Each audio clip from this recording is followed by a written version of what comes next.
Indonesia itu sangat-sangat diuntungkan, yang dirugikan siapa? Malaysia, dan ini terbukti. Nggak aneh juga ya kalau seandainya orang terjadi kok Malaysia tambah hancur lebur, tambah kolaps. Indonesia yang kena PHK sebanyak 8.300 kurang lebih ya. Kalau di Malaysia hanya 5.900 kurang lebih.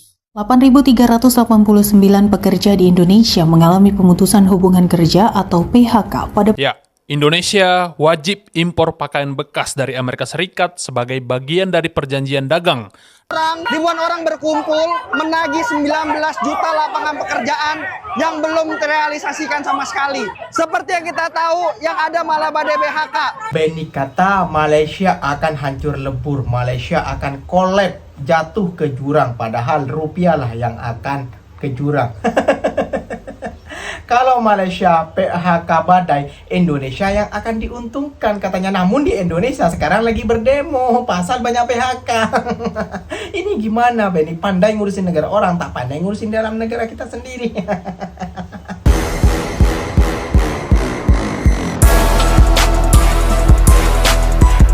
Assalamualaikum warahmatullahi wabarakatuh, geng. Berjumpa lagi bersama saya Iki. Gimana kabar-kabar saudara-saudara, sahabat-sahabat saya? Semoga kabar kalian selalu baik-baik saja, dilindungi oleh Allah Subhanahu wa taala, dijauhkan dari segala bala musibah, dan diberi umur panjang. Amin ya rabbal alamin.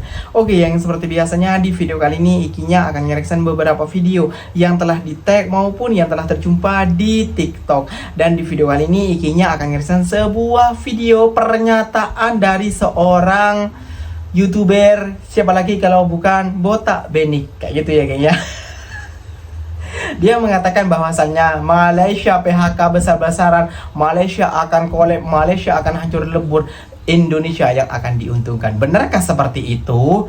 Masa aja di Malaysia mengadakan di PHK? Benny, jangan urusin negara orang, urusin juga negara kita dong. Kayak gitu, karena di negara kita itu paling banyak PHK-nya. Bukan dari tahun ini saja, dari tahun 2000 berapa itu sudah banyak PHK. Benny. Aduh, urusin dalam negara aja, gak usah menyebut tentang negara orang. Kayak gitu ya kayaknya. Menteri-menteri mereka sudah boleh diandalkan daripada menteri-menteri kita yang tidak bisa diandalkan. Itulah pernyataan daripada Ikinya, kayak gitu ya gengnya. Oke, yang gak usah berlama-lama, tentunya kalian sudah penasaran video apa saja sih yang akan Ikinya reaction, dan untuk kalian simak bersama-sama. Jom kita simak dulu bersama-sama. Namun sebelum simak, jangan lupa dulu dong guys, sokong channel ini dengan cara apa? Subscribe, like, comment, and share-nya. Apa mau benda silahkan komen di bawah. Janji jangan bergaduh. Oke, kita simak dulu videonya. Let's go. Perusahaan rokok lah, BAT ya, British American Tobacco, yang ada di Malaysia. Lu tahu dia juga mau melakukan PHK massal, pengurangan tenaga kerja ribuan orang yang bakal di PHK karena perusahaan mau melakukan efisiensi operasionalnya sendiri. Udah pasti dong, karena banyak yang crash. Ini makanya banyak orang yang aneh ketika bilang Indonesia dirugikan, Malaysia diuntungkan dengan perjanjian dagang. Salah. Indonesia itu sangat-sangat diuntungkan, yang dirugikan siapa? Malaysia, dan ini terbukti. Bakal makin banyak banjir PHK massal di Malaysia. Karena gue udah berulang kali bilang, makanya lu jangan ngaco nonton berita dari anjing-anjing peliharaan George Soros. Mereka pada bilang Malaysia tambah berjaya. No, Malaysia tambah nyungsep. Makanya lu gak usah heran kalau banyak pabrik-pabrik gede yang udah mau harus PHK massal guys. Termasuk British American Tobacco. Dan itu kan data kuartal 1 ya. Udah puluhan ribu orang di-cut. Hari ini udah bulan April. Lu tau gak? 16 hari pertama bulan April. Itu tambah lagi gak orang yang di PHK? Tambah. Udah hampir 4.700 orang yang di-cut guys. Jadi artinya kalau lu total nih dalam 1 tahun bisa tembus nih ratusan ribu orang ekstra lagi yang kena pecat di Malaysia guys. Gila gak? Jadi tiap bulan ribuan orang dipecat di Malaysia. Dan ini bukan kata gua, ini Menteri Ekonominya Malaysia sendiri yang bilang ribuan orang udah dipecat di bulan April 2026. Padahal bulan April belum berakhir ya, datanya baru sampai pertengahan April loh. Tapi udah ada lebih dari 4.700 orang yang dipecat guys. Dan menurut pemerintah Malaysia, penyebab utama PHK massal itu ya kenaikan biaya energi, krisis supply global, tadi kita udah bilang, naiknya harga minyak dunia, Brent itu naik di atas $90 per barel, biaya logistik dan transportasi. Dan sebetulnya nggak aneh juga ya kalau seandainya orang terjadi kok Malaysia tambah hancur lebur, tambah kolaps. Gak usah heran, bukan cuma Benix kok yang berhasil meramai kehancurannya Malaysia. Lu tahu Christina itu berarti bukan orang sembarangan, dia itu ketua Kadinnya guys. Kadin itu kamar dagang industri yang ada di Malaysia, namanya MICI kalau di sana. Jadi Malaysian Chamber of Commerce. Dia bilang ya perang dagang di Amerika Serikat pasti menyebabkan gelombang PHK besar. Spesifik nih. Dan menurut perhitungan dia minimal ada 50.000 lapangan kerja yang hilang. Kenapa? Salah satunya karena perjanjian dagang Amerika Serikat dan Malaysia merugikan Malaysia, guys.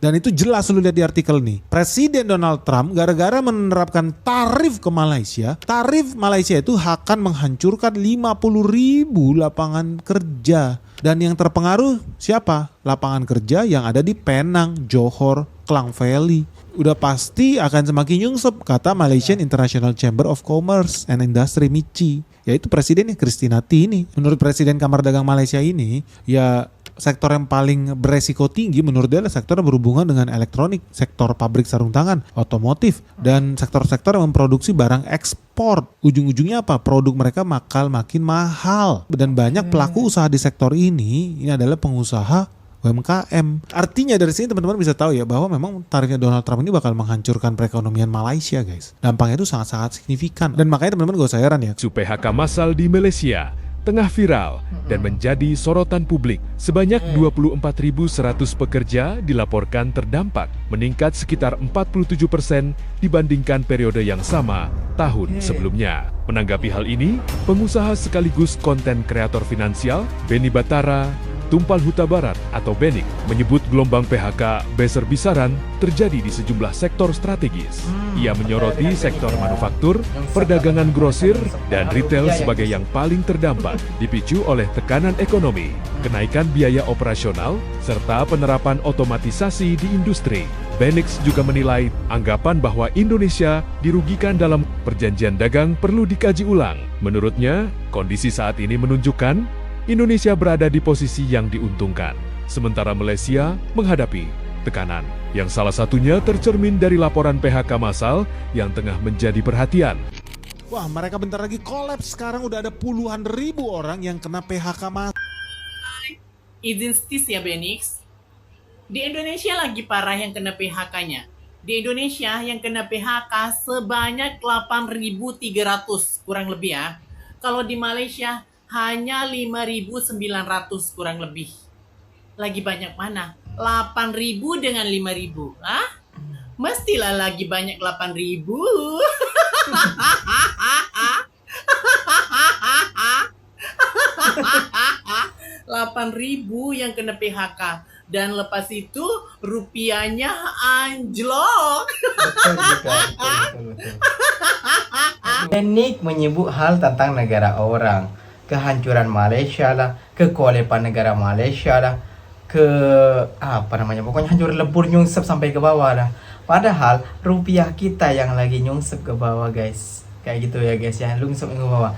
Dia prihatin dengan negara Malaysia kayak gitu ya guys. Orang yang dipakai ke orang yang dikatu kayak gitu ya guys. Mereka ada kerajaan mereka kayak gitu ya guys. Mereka ada ada kesejahteraan dari raja mereka kayak gitu, ada subsidi yang mencukupi untuk rakyatnya kayak gitu ya gengnya.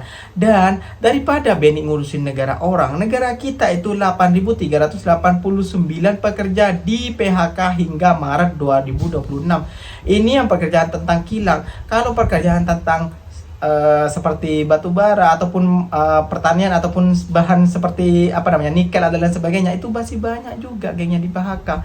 Jadi bukan cuma negara Malaysia aja kayak gitu ya gengnya. BENIK mengatakan bahwasannya kalau Malaysia di PHK, Malaysia akan jatuh ke jurang dan yang diuntungkan adalah Indonesia. Namun faktanya yang ke jurang itu rupiah sekarang.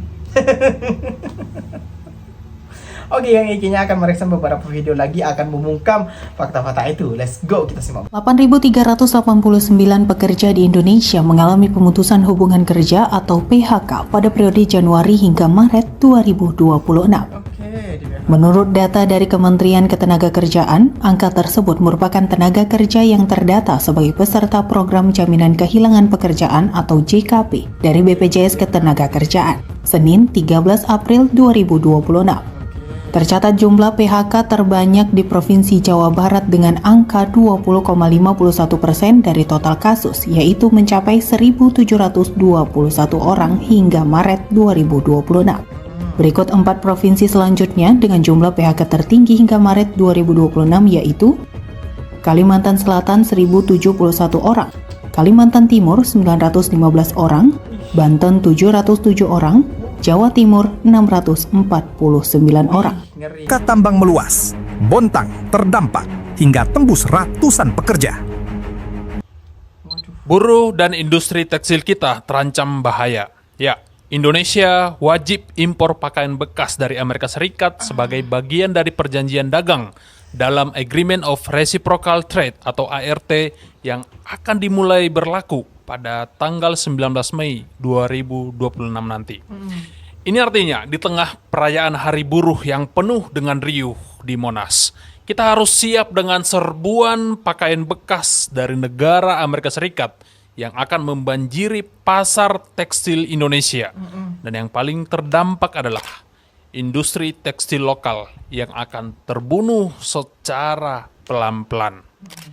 Jika industri tekstil lokal sudah menyerah, maka yang terjadi berikutnya adalah PHK di mana-mana dan jumlah pengangguran yang akan semakin bertambah banyak. Ini sekaligus jadi dosa yang mengerikan karena alih-alih menggenapi janji kampanye 19 juta lapangan pekerjaan, pemerintah negara kita justru menambah jumlah pengangguran di negeri ini secara sadar. Dan yang menyedihkan, impor pakaian bekas dari Amerika Serikat ini ternyata bertentangan dengan kebijakan Menteri Keuangan Purbaya Yudisadewa yang diperketat oleh Peraturan Menteri Perdagangan Republik Indonesia Nomor 40 tahun 2022. Purbaya melarang impor pakaian bekas untuk melindungi industri tekstil dalam negeri, mencegah kerugian negara, dan tentunya mengatasi masalah kesehatan. Maka ini jadi pertanyaan serius, aturan mana yang akan dipakai? Aturan mana yang akan digugurkan? Apakah larangan dari Purbaya dan Kementerian Perdagangan akan ditabrak oleh perjanjian dagang dengan Amerika Serikat? Jika iya, ini artinya Indonesia tidak benar-benar komitmen dalam menjaga kepentingan nasional kita. Kita lebih memilih asing bebas mendikte negara kita daripada kita merdeka dalam menentukan arah perdagangan dan masa depan ekonomi kita sendiri. Yang saya sesalkan, ternyata diksi antek-antek asing yang selama ini keluar dari mulut presiden hanyalah ibarat pepatah, buruk muka, cermin dibelah. Pemerintah sering menuduh rakyatnya sebagai antek asing, padahal dialah sejatinya yang antek-antek asing. Hari ini, buat tanggal 1 Mei, di belakang gedung DPR, lihat ribuan orang berkumpul menagih 19 juta lapangan pekerjaan yang belum terrealisasikan sama sekali. Seperti yang kita tahu, yang ada malah badai BHK. Dolar semakin tinggi meroket, harganya 17.300 sepanjang sejarah. Ekonomi mencekik, IHSG anjlok, saham-saham hancur semua. Gua hari ini bersama buruh-buruh kelas pekerja berkumpul membicarakan keresahan-keresahan kita dan gua melakukan apa yang gua bisa. Gua bagi-bagi makanan dan di sini gua juga mau melakukan apa yang gua bisa. Gua mau membuka lapangan pekerjaan bersama Kita Klip buat kalian di rumah yang masih nonton sulit mendapatkan pekerjaan. Gua mau kasih kalian total 25 juta buat 1.000 orang pertama, 25.000 per orang. Gua kasih kalian gratis, cukup kalian join di Kita Klip, kalian bisa dapat pekerjaan langsung. Kalian join di Kita Klip, ada di link gua, kolom komentar, atau kalian bisa ke bio gua, di situ ada link juga. Kalian bisa langsung join, kalian dapat 25.000 secara cuma-cuma, dan kalian bisa langsung dapat pekerjaan. Ayo bersama Posipit, kita harus bersatu, satu suara, membangun negara, dan kita dobrak pikiran Indonesia yang sempit. Benny kata Malaysia akan hancur lebur, Malaysia akan collapse, jatuh ke jurang, padahal rupiah lah yang akan ke jurang. Kalau Malaysia PHK badai, Indonesia yang akan diuntungkan katanya. Namun di Indonesia sekarang lagi berdemo, pasal banyak PHK. Ini gimana Benny? Pandai ngurusin negara orang, tak pandai ngurusin dalam negara kita sendiri. Kacau ini, kacau. Kalau Ikinya lebih prihatin daripada Ikinya ngurus negara orang kayak gitu ya gengnya. Kita ambil hal-hal baiknya lah dari negara orang kayak gitu. Kita harus contoh negara orang hal-hal baiknya.